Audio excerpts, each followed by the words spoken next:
Halo, assalamualaikum. Balik lagi bareng aku Ria. Gimana nih kabar teman-teman semuanya? Sehat-sehat selalu ya.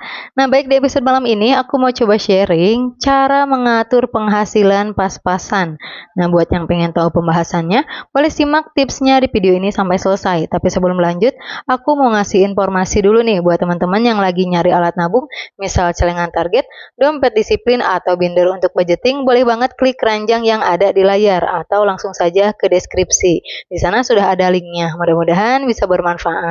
Baik, langsung aja yang pertama, cara mengatur penghasilan pas-pasan yaitu lacak kebocoran kecil. Nah, karena penghasilan kita yang pas-pasan, kalau ada pengeluaran yang kurang penting, pasti akan kerasa banget dampaknya. Ngebuat apa? Ngebuat kita nggak bisa nabung, ngebuat kita susah untuk memenuhi kebutuhan. Nah, makanya kita harus hati-hati dalam pengeluaran, meskipun itu sepele. Gimana caranya? Kita harus mau ngelacak kebocoran kecil dengan cara menulis setiap pengeluaran. Pokoknya tiap teman-teman ngeluarin uang harus ditulis. Pernah aku bahas di video sebelumnya, kalau teman-teman ngerasa ribet ya, nulis di buku kemana-mana tiap ngeluarin uang dicatat di buku itu kan repot banget ya, PR banget Ria. Nah, kalau misalkan teman-teman ngerasa ribet kayak gitu, atau misalkan nulis di rumah pas malam hari lupa, teman-teman catat di handphone aja ya. Pernah aku bahas kan di video sebelumnya, jadi tiap ngeluarin uang catat di handphone. Pokoknya catat singkat aja. Misalkan nih ngeluarin uang untuk jajan, jajan pertama 5.000 atau mungkin jajan pertama 10.000, catat. Jajan pagi-pagi 10.000. Kemudian ngeluarin uang misalkan untuk bekal anak ya, Bunda. Ngeluarin uang berapa misalkan 20.000, catat 20.000. Terus ada iuran apa kayak gitu ya, catat. Pokoknya tiap pengeluaran harus dicatat ya, mau itu besar mau itu kecil. Nanti pas malam hari dilihat lagi, mana sih pengeluaran yang sekiranya kurang penting. Nah, kalau misalkan ada pengeluaran yang kurang penting, apalagi rutin, coba mulai dari sekarang dihindari pengeluaran tersebut ya. Insya Allah dengan seperti itu, pengeluaran teman-teman akan lebih terarah. Jadi teman-teman akan ngeluarin uang untuk yang menjadi kebutuhan aja, sehingga memudahkan teman-teman untuk nabung, kayak gitu ya. Kemudian yang kedua, cara mengatur penghasilan pas-pasan yaitu kurangi hutang konsumtif. Nah, zaman sekarang kan kita benar-benar disuguhi apa ya? Disuguhi kemudahan untuk berhutang. Dengan adanya pay letter, kita sangat mudah untuk memiliki suatu barang meskipun belum ada uangnya. Sebenarnya kemajuan zaman yang seperti ini, kalau kita bisa bijak menyikapinya, itu akan menjadi peluang untuk kita ya.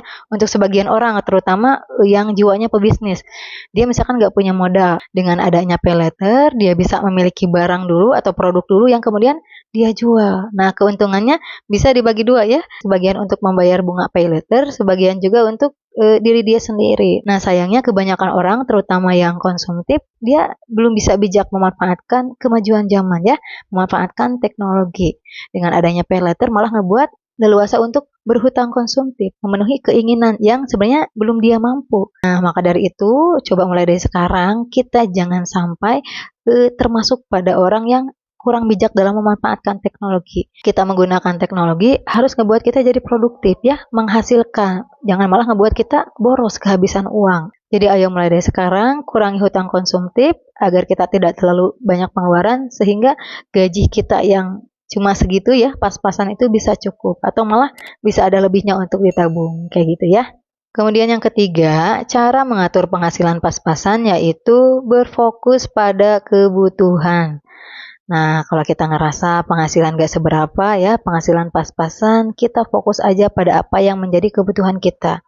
Jangan berfokus pada keinginan, ya, atau mungkin berfokus pada hiburan, atau ikut-ikutan orang lain, gak bakalan cukup uangnya, ya. Kadang untuk kebutuhan aja udah susah banget ngaturnya, apalagi ditambah dengan terlalu banyak keinginan. Nah, itu mah pasti bakal susah banget, boro-boro bisa nabung, kebutuhan aja pasti akan kurang. Nah, makanya mulai dari sekarang teman-teman fokus aja pada apa yang menjadi kebutuhan ya. Jangankan hiburan, nabung juga kalau misalkan uangnya nggak ada, segitu-gitunya nggak usah maksain nabung. Yang penting kita penuhi aja kebutuhan, jangan sampai berhutang ya, jangan sampai menambah hutang baru. Pokoknya mampu nabung segitu ya udah nabung segitu, recehan juga nggak apa-apa. Ya, sering banget aku bilang misalkan mampunya 1.000, 2.000, 3.000 nggak apa-apa daripada tidak sama sekali. Daripada nunggu penghasilan besar dulu, penghasilannya nggak besar-besar, nabungnya nggak mulai-mulai. Mendingan nabung semampunya mulai dari sekarang juga. Kayak gitu ya. fokus pada kebutuhan, nabung semampunya, jangan terlalu mengikuti keinginan. Insya Allah dengan seperti itu, penghasilan teman-teman yang pas-pasan akan cukup untuk memenuhi kebutuhan dengan layak dan terhindar dari hutang yang baru. Kemudian yang keempat, cara mengatur penghasilan pas-pasan yaitu cari tambahan penghasilan. Nah, kalau misalkan selama ini udah benar-benar hemat ya, hemat pengeluaran untuk kebutuhan aja, udah nggak pernah aneh-aneh, udah nggak pernah punya hutang konsumtif, udah nggak pernah hiburan misalkan, udah nggak pernah memenuhi keinginan, tapi tetap aja boro-boro bisa nabung untuk kebutuhan aja kurang. Nah, itu masalahnya bukan di cara teman-teman ngatur uang, tapi di penghasilannya yang kurang. Ya, jadi penghasilan teman-teman lebih kecil daripada kebutuhan. Solusinya cuma satu, cari penghasilan tambahan. Kayak gitu, biar penghasilan lebih besar daripada pengeluaran. Boleh teman-teman cari penghasilan tambahan apapun, yang penting halal. Insya Allah kalau misalkan kita mau ikhtiar mencari, cepat atau lambat bakal ada jalannya, kayak gitu ya. Kalau misalkan teman-teman dari awal, aduh susah banget ya cari penghasilan tambahan, ya udah pesimis dari awal, gak bakalan ada semangat. Kalau gak ada semangat, gak bakalan ada usaha, gak bakalan nyari, ya gak bakalan dapet. Jadi semangat aja dulu, yakin aja dulu. Kalau kita terus ikhtiar, terus berdoa, insya Allah bakal ada jalannya. Kayak gitu ya. Baik, kesimpulan pembahasan di episode malam ini mengenai cara mengatur penghasilan pas-pasan. Yang pertama, lacak kebocoran kecil. Kemudian yang kedua, kurangi hutang konsumtif. Yang ketiga, berfokus pada kebutuhan. Dan yang keempat, cari tambahan penghasilan. Nah, mungkin cukup sekian pembahasan di episode malam ini. Sekali lagi aku nggak ada niatan untuk menggurui. Aku berharap video ini bisa bermanfaat buat teman-teman semuanya.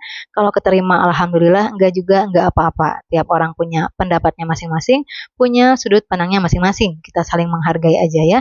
Mohon maaf apabila banyak salah kata. Kalau suka dengan video ini, boleh like, komen, dan subscribe. Wassalamualaikum warahmatullahi wabarakatuh. Sampai jumpa di video berikutnya.